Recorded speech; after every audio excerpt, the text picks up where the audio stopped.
Hello, I saw your question on the discussion board. Test a claim about the population mean at the given level of significance. Use the given sample.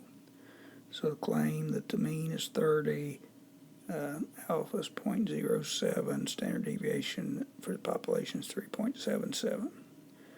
The sample statistics, sample size 77, and the mean for the sample is 29.3. Identify the an alternative hypothesis. So we can see the claims that the mean of the population is 30. So, the alternative, it's a two-tailed test. The alternative is the mean does not equal 30. So it'd be E here.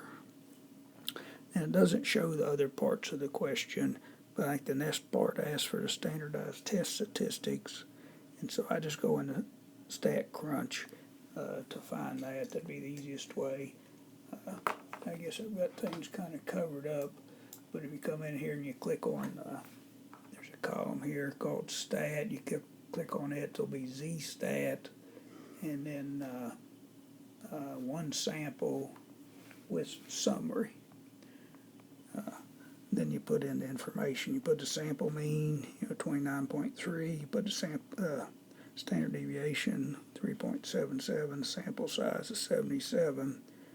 Then you put the hypothesis test, which would be this. Put in a 30, and it's two-tailed. And you click compute, and you get these numbers.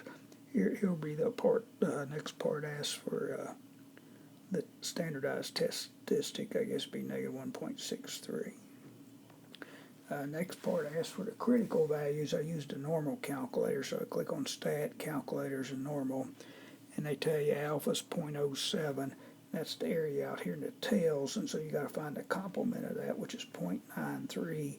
And leave the mean and standard deviation as they are.